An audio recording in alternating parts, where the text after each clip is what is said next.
Diría que para este punto los nombres de C.S. Lewis y Erasmo de Rotterdam son ampliamente conocidos por un gran número de personas. Pero, ¿y si te dijera que entre el escritor británico y el sacerdote neerlandés hay mucho más en común de lo que se podría pensar? C.S. Lewis fue un escritor de literatura fantástica y apologista cristiano, conocido principalmente por su obra de las Crónicas de Narnia. Esa maravillosa serie de libros que tenía todo el potencial de convertirse en una gran saga de películas, si no lo hubieran llevado como él. Sin embargo, esta obra comprende solamente una pequeña parte, aunque muy relevante, de toda su bibliografía y de su personalidad. Y es así que podemos encontrar muchos más tesoros indagando en el amplio espectro de sus preocupaciones intelectuales y espirituales. En resumen, sus tres facetas más importantes son su literatura popular, su apologética cristiana y finalmente su trabajo intelectual dentro de la literatura inglesa. Tengamos en cuenta que este ejercicio de utilizar la literatura para exponer la fe le traería duras críticas a lo largo de su vida, en parte por considerar que esta labor era anticientífica en relación a sus otros trabajos intelectuales. Sin embargo, C.S. Lewis, como cualquier buen apologista cristiano, realizó un trabajo arduo y exhaustivo a lo largo de su obra para demostrar, por medio de la razón, que el cristianismo responde a las inquietudes más profundas del género humano. Y un buen ejemplo de que nadie es profeta en su propia tierra es que los escritos de Lewis han sido más vendidos en los Estados Unidos que en territorio británico. Un aspecto importante a considerar en la obra de Lewis es que no solamente ha sido muy leída y consultada dentro de los círculos protestantes, sino también en el ámbito católico desde el Concilio Vaticano II. Pues tanto los unos como los otros hemos podido encontrar en su mera cristiandad una muy buena expresión de lo esencial del cristianismo. Y por otro lado tenemos a Erasmo de Rotterdam, un filósofo humanista, filólogo y teólogo neerlandés. Y bueno, ¿qué podríamos decir de Erasmo de Rotterdam?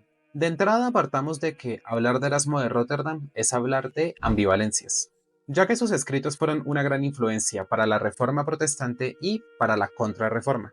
Y así como influyó de la misma manera tanto en católicos como en protestantes, también fue duramente criticado y perseguido por ambos sectores. Y es que tanto en la obra de C.S. Lewis como en la obra de Erasmo de Rotterdam podemos encontrar un carácter conciliador de las distintas confesiones cristianas. Esto, por supuesto, sin dejar de criticar aquellos aspectos que encontraban como negativos, por lo cual no es de extrañar que se convirtieran en una piedra para el zapato para más de un sector.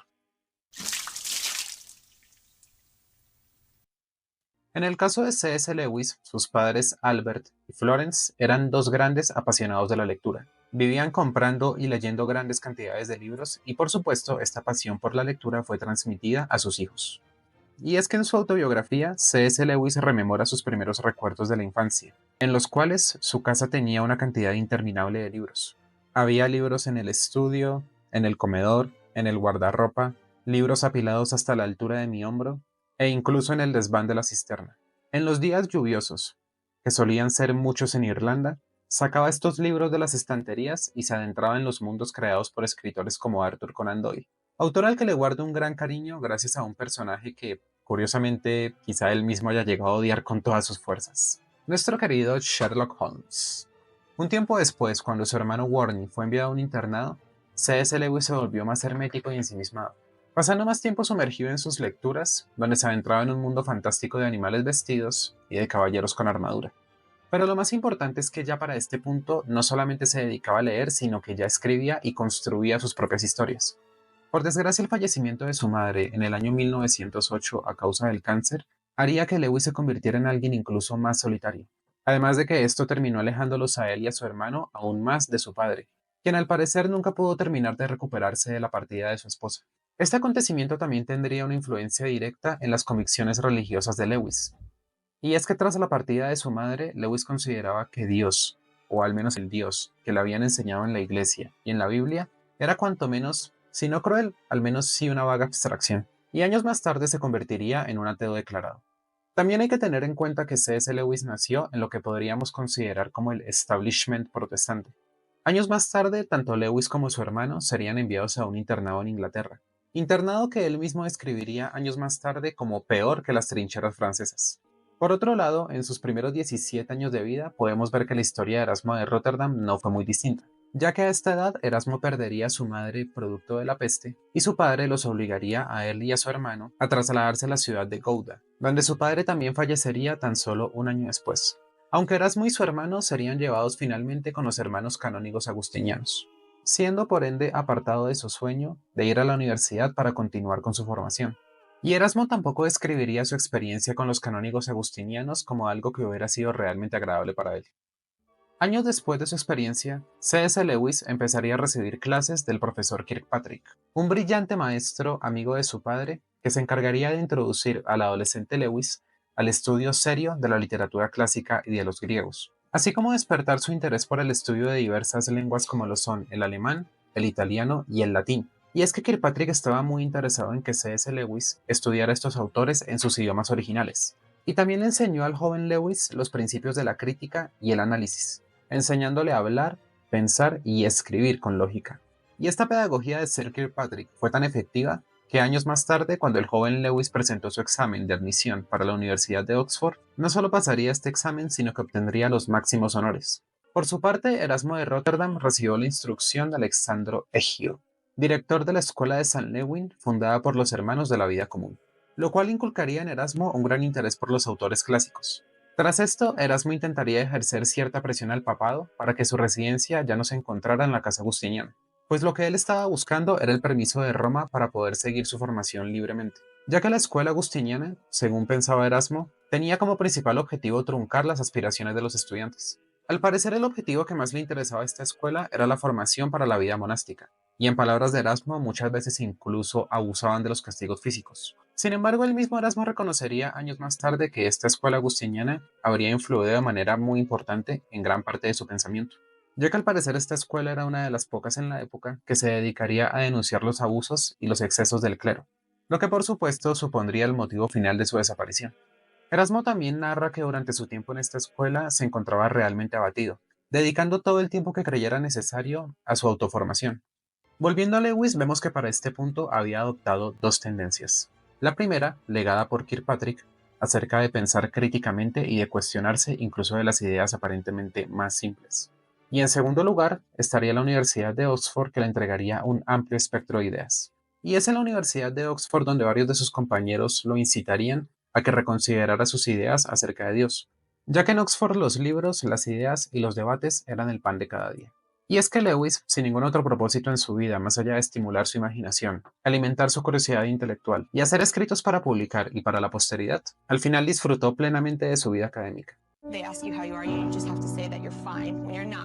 Una vez que su compañero de cuarto, Paddy, falleciera en la Primera Guerra Mundial, C.S. Lewis se haría amigo de su madre, la señora Jans King Moore, y espero haberlo pronunciado correctamente, y de su hija adolescente Maureen, con las cuales decidiría compartir alojamiento en el año 1920 para hacerse cargo de todas sus necesidades. Y esta experiencia sacaría un poco a Lewis de sí mismo, enseñándole a ser más paciente.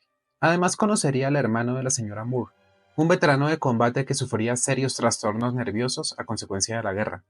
Al parecer, este encuentro personal sacudiría la confianza que C.S. Lewis tenía en el materialismo, como evidencia la carta que escribiría a su amigo Arthur Breaks. Y es que al parecer el Doc, como era llamado por la señora Moran, vendría a alojarse 3 semanas durante la estadía de Lewis. Y durante este tiempo, Lewis presenciaría cómo el Doc sufría un extremo calvario de tortura mental.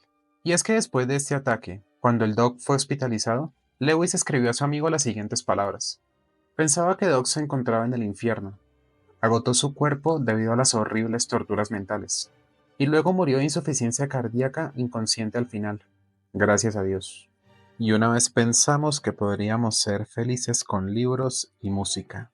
Lewis concluyó su observación alegando que vivimos en un mundo maldito.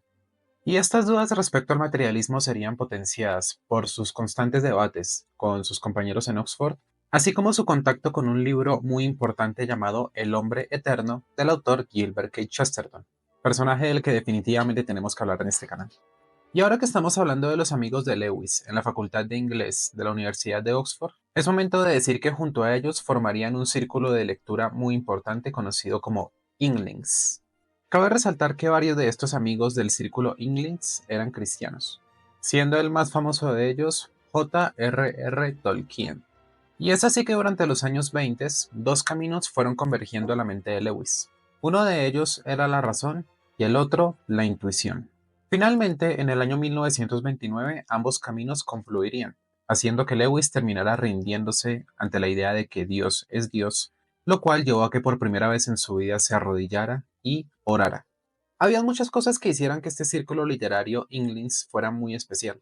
Y es que constantemente sus miembros, incluido Lewis, se reunían para debatir diversos temas acerca de filosofía, literatura, teología y por supuesto compartir opiniones acerca de los avances de sus respectivas obras. Y es que además de Lewis y Tolkien había otros escritores destacados en este círculo, como Charles Williams o Warren Lewis, hermano de C.S. Lewis. Es más, tal como ocurrió con C.S. Lewis, varios de estos escritores tendrían un impacto directo en el desarrollo de la literatura y la teología del siglo XX, ya que incluso hasta la fecha muchas de estas obras siguen inspirando a todo tipo de lectores y escritores a lo largo del mundo. Volviendo con Erasmo de Rotterdam, a sus 23 años, mientras ejercía como secretario del obispo de Canterbury, terminaría su obra El Antibarbarie, donde básicamente se dedicaba a atacar a los clérigos, que consideraban el estudio de los clásicos como algo anticristiano. Y es que es una estupidez, seamos honestos. Y finalmente en este punto de su vida, Erasmo conseguiría el tan anhelado permiso para poder estudiar en la Universidad de París, entrando en el Collège Montaigne. Y a estas alturas no sé qué pronuncio peor entre griego, latín e inglés. En esta universidad, Erasmo se toparía con un grupo muy particular que estaba emergiendo, conocido como la Devotio Moderna. Pongámonos un poco en contexto. En este momento de la historia, gran parte de las cosas eran estudiadas desde una visión puramente cristiana, razón por la cual la Devotio Moderna llegaría para crear una ruptura bastante grande con el pensamiento de la época, ya que ésta estaba conformada por eruditos que se dedicaban enteramente al estudio de las ciencias. Estos eruditos normalmente tenían una formación universitaria y solían ser miembros del clero o de alguna organización religiosa.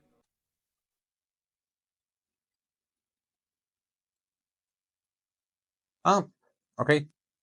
Tras haber pertenecido algún tiempo a la Devotio Moderna y habiendo obtenido finalmente su título como bachiller en teología, Erasmo de Rotterdam se trasladaría a Londres, donde entablaría amistad con uno de los humanistas más importantes de la época, el señor Tomás Moro, con el cual mantendría una amplia correspondencia hasta sus últimos días. Lewis y Rotterdam terminarían teniendo una muy larga historia con Inglaterra. Ahora, ya hemos mencionado dos figuras muy importantes que tuvieron una muy estrecha amistad con nuestros queridos protagonistas, el señor Tomás Moro y el señor J.R.R. Tolkien. Creo que así se pronuncian las iniciales. Por un lado, Lewis, como amigo de Tolkien y un crítico analista de su obra, actuó como ama de llaves del Señor de los Anillos. E incluso podemos consultar la carta recientemente desempolvada por McGrath en que C.S. Lewis recomendaba a su amigo Tolkien para el Premio Nobel de Literatura. Y por otro lado, podemos ver la influencia tan grande que tuvo la obra de Rotterdam en los escritos de Tomás Moro, principalmente en su obra magna, La Utopía, obra en la cual el autor describe una sociedad utópica creada por y para el bien. Y es natural que se haya creado una amistad tan profunda entre Lewis y Tolkien, teniendo en cuenta que ambos tenían mucho en común. Por un lado, ambos habían perdido a sus madres a una muy temprana edad. Los dos habrían sido soldados combatientes en la Primera Guerra Mundial, saliendo gravemente heridos y viendo la muerte a la cara. Curiosamente, ambos peleando en el frente francés, perdiendo amigos muy valiosos en lo que fue la brutal Guerra de las Trincheras. Y en su juventud entablaron amistades muy profundas con otros chicos que estaban muy apasionados por la lectura.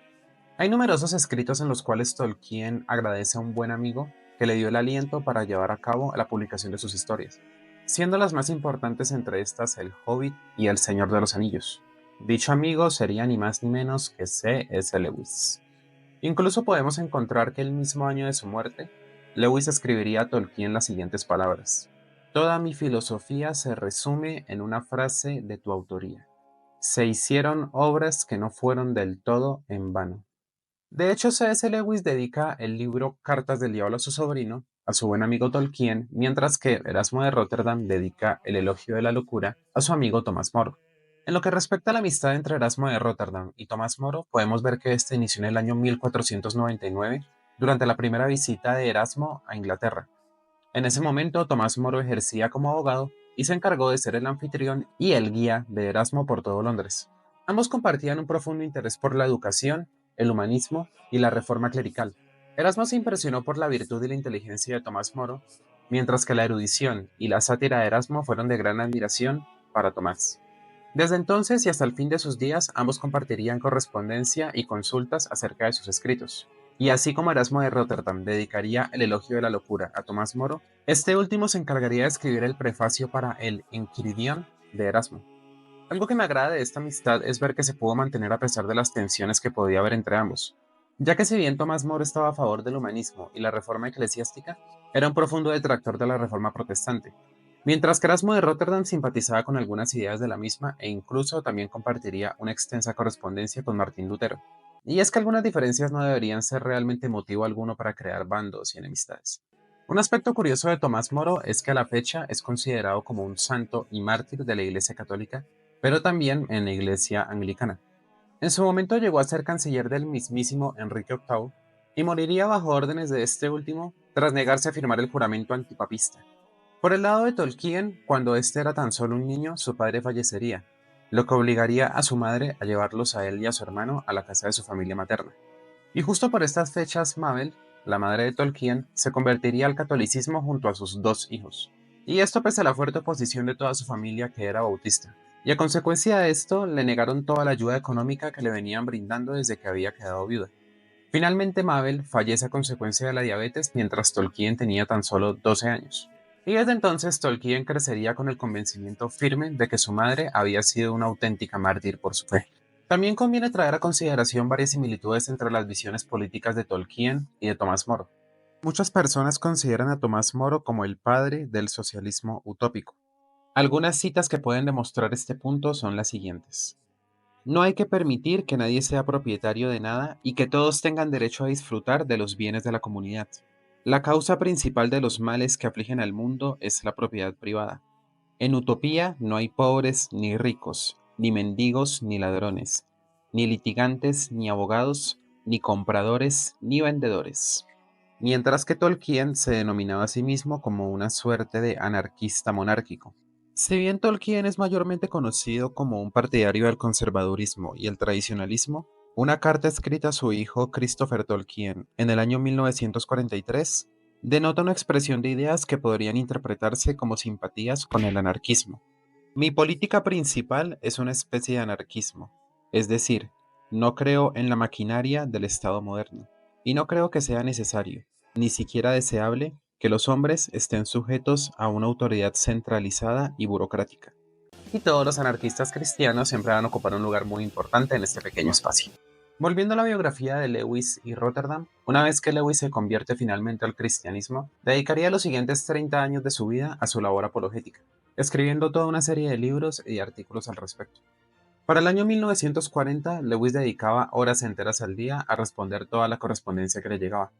También aumentaban las invitaciones para conceder todo tipo de entrevistas, conferencias y sermones. Pese a que Lewis tenía presente que escribir es una empresa solitaria.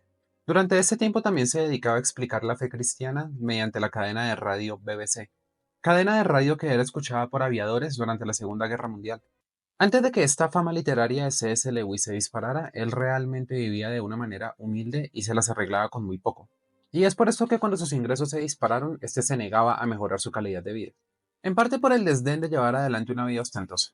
Y fue así que estableció un fondo benéfico para sus ingresos. Y también se las arreglaba para ocultar toda la información relacionada a quiénes eran los beneficiarios de esta ayuda. Mientras que en el caso de Erasmo de Rotterdam vemos cómo éste intentaba unir el humanismo clásico con la que con la dimensión espiritual, intentando llegar a un equilibrio pacificador y manteniendo su fidelidad a la Iglesia Católica. Condenaba todo tipo de guerra, exaltaba el laicado y promovía el estudio y la reflexión directa en las escrituras.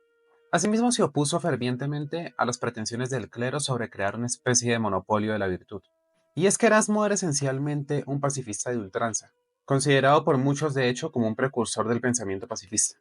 Para Erasmo la filosofía no constituye una disciplina universitaria específica, sino una obligación moral que completa a todos los creyentes por igual.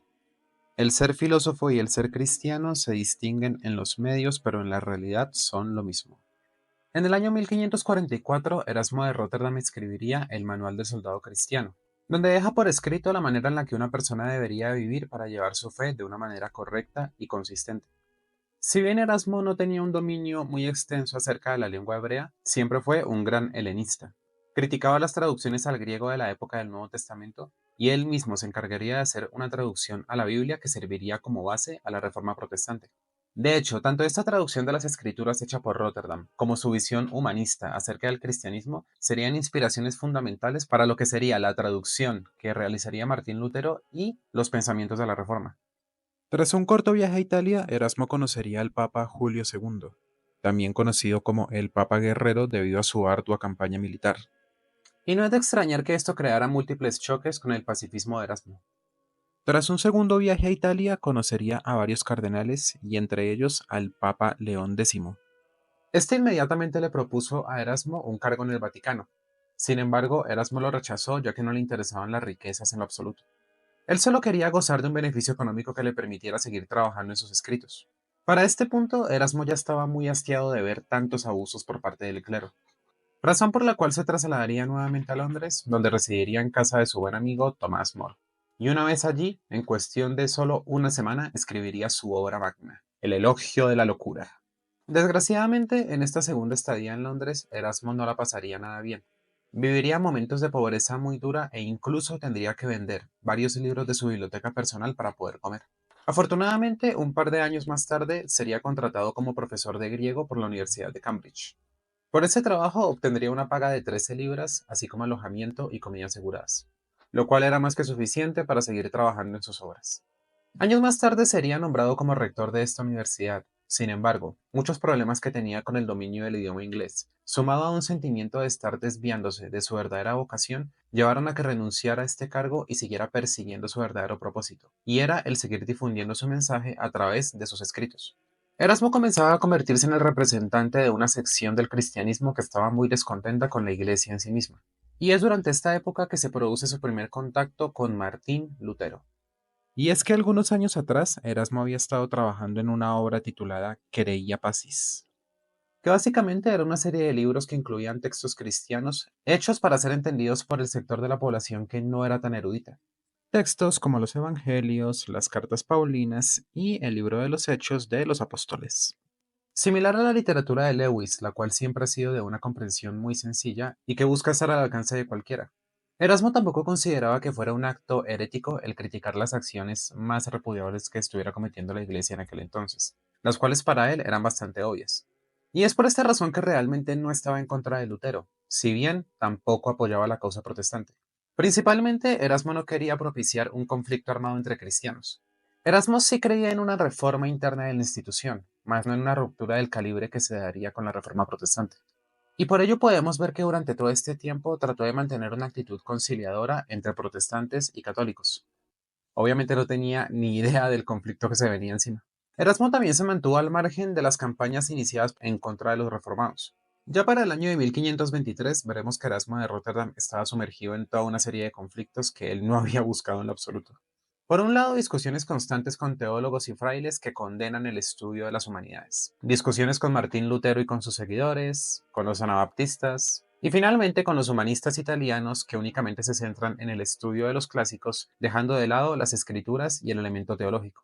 En el año de 1526 finalmente rompe los tratos cordiales con Martín Lutero tras una disputa relacionada con el libre albedrío, disputa a la cual Erasmo de Rotterdam le dedica 2 tomos enteros. Disputa con la que siempre voy a estar completamente de acuerdo, ya que cualquier intento de negar el libre albedrío únicamente va a conducir a los conceptos de la misericordia divina y de su justicia perfecta a elementos completamente vacíos y carentes de significado. Para el año 1529, Erasmo se encontraba residiendo en la ciudad de Basilea. Sin embargo, ya no se encontraba seguro en ese lugar. De hecho, para este punto no era seguro para ningún católico estar en esta ciudad. Y es que sí, gente, la persecución fue de lado y lado. Así que decide retirarse de esta ciudad y residir en Freiburgo, una ciudad que en aquel entonces era más católica. En el año de 1530 le llega un comunicado por parte de la Iglesia afirmando que tiene que trasladarse a París para rendir cuenta de sus escritos. Sin embargo, un Erasmo anciano y, asumo yo que ya podrido de todo esto, se niega a comparecer, lo que causa el descontento tanto de la Iglesia como de sus compañeros humanistas. Algo que siempre voy a admirar de Erasmo de Rotterdam es que podemos considerarlo como el último hombre que huía de la teología, de la política de Estado y de estas constantes disputas entre las iglesias para dedicarse enteramente a su estudio. Y escapando de todo este ruido sin sentido, se sumergía completamente en sus lecturas y en sus escritos a través de los cuales consideraba que podía ser de utilidad para la humanidad. Más que dedicarse al debate, asumir un bando y atacar X o Y posturas, simplemente se dedicaba a defender aquellas posturas que él creía que eran correctas, apartarse de las que no y por supuesto nunca dejó de denunciar aquellas cuestiones que consideraba incorrectas e injustas. Para el año 1535, Erasmo finalmente vuelve a la ciudad de Basilea, donde dos de sus grandes amigos habían sido ejecutados, Tomás Moro y John Fisher, lo cual supondría un duro golpe para Erasmo del cual no podría recuperarse al año siguiente. Con lo cual termina de redactar su testamento y finalmente fallece en su cama el día 12 de julio.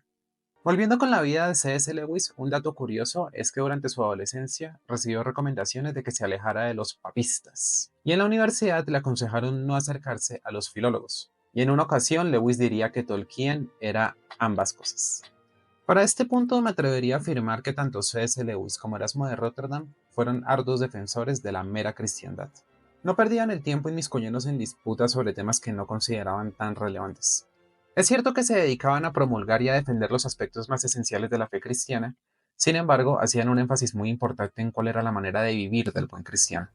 Y es por esta razón que la obra de ambos ha resultado de tanto provecho e inspiración para católicos, protestantes, ortodoxos, anabaptistas y cristianos de muchas otras confesiones. Y un elemento importante que podemos encontrar para la época de Erasmo de Rotterdam, para la época de Lewis y en muchos otros momentos de la historia, es que muchas de estas disputas se llevaban a cabo desde lo pasional. Disputas maniqueístas que creaban una dicotomía inexistente que no daba lugar al diálogo. Disputas en las cuales siempre el partidario de ideas contrarias iba a ser representado como el enemigo, como el objetivo a vencer y el causante de todos los males que pudieran estar aconteciendo en un momento determinado, buscando enfatizar las diferencias y no los puntos en común. Y resumiendo de esta manera una serie de conceptos muy complejos y que tienen demasiados enramados a una serie de consignas sencillas que podían entenderse fácilmente para poder manipular conforme al discurso que quisiera predominar en aquel momento. Aun cuando muchas veces estos discursos realmente no son la causa, sino solamente la excusa, no solamente para ostentar un poder, sino también para destruir, al contrario. Y no me malentiendan, con esto realmente no estoy promulgando el relativismo o el decir que todas las ideas son iguales o tienen el mismo valor y equivalencia, o el afirmar que uno debería mantener una postura completamente neutral y no tener convicciones de ningún tipo. Eso es algo que encuentro cuanto menos patético. Es muy importante tener convicciones ideológicas, políticas, religiosas, sociales y de todo tipo, pero sin apagar el pensamiento crítico, sin caer en el sesgo de pretender que tengo que defender cualquiera de estas convicciones a muerte, aún en contra de la razón, de la evidencia y del buen juicio. Y es que en el momento en el cual consideramos que alguno de estos axiomas es incuestionable, diría que realmente estamos cayendo en un problema muy serio. Ya que si no tenemos la capacidad de criticar y de juzgar objetivamente aquello que creemos, que seguimos y que nos identifica, no tenemos la capacidad de hacerlo con nosotros mismos, en cuyo caso no estamos avanzando, no estamos creciendo y no estamos yendo hacia adelante. ¿Podemos reconocer aquello que está mal en lo que consideramos correcto? ¿Qué pecados y crímenes se han llevado a cabo en nombre de instituciones, ideales y creencias que compartimos? ¿Entendemos el por qué queremos pertenecer a determinados sectores independientemente de ello? ¿Tenemos capacidad de entrar en diálogo con personas que tienen ideas completamente contrarias a la nuestra? ¿Poner en cuestionamiento las nuestras? ¿Reconocer al otro más allá de los aspectos en los cuales éste me da la razón o reafirma lo que soy? ¿Y tengo la capacidad de hacerlo sin ironía y condescendencia? ¿Por qué estamos más dispuestos a dar nuestra vida o incluso a arrebatar la vida del otro por una idea, más no dispuestos a entender a fondo esta idea? Y esto ha sido todo por el día de hoy. En verdad, si has llegado hasta este punto del video, te lo agradezco muchísimo. Y para aquellos que ya son seguidores del canal, en verdad, me disculpo muchísimo por la ausencia tan prolongada que he tenido en los últimos meses, pero bueno, entre la universidad y un trabajo de tiempo completo sumado al canal de YouTube, ha sido una locura poder sacar el tiempo necesario para poder hacer estos videos. Sin embargo, ya estoy organizándome un poco mejor y la idea es continuar haciendo videos más seguido. Además, creo que les estaría mintiendo descaradamente si les dijera que todo ha sido trabajo, universidad y edición de los videos, ya que noviembre fue un mes de bastante rock, gracias a festivales como Rock al Parque Llega al Barrio,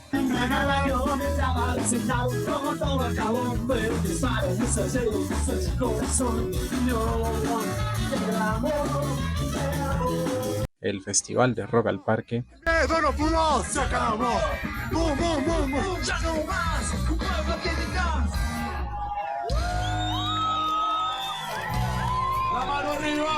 el Sua Rock Festival, El esfuerzo hace parte del secuestro. El futuro se hace promisorio. Solo buena y ustedes no son todos. Y la batalla de bandas del rock nacional. Quiero ahogarme en la cabeza y subir el fango.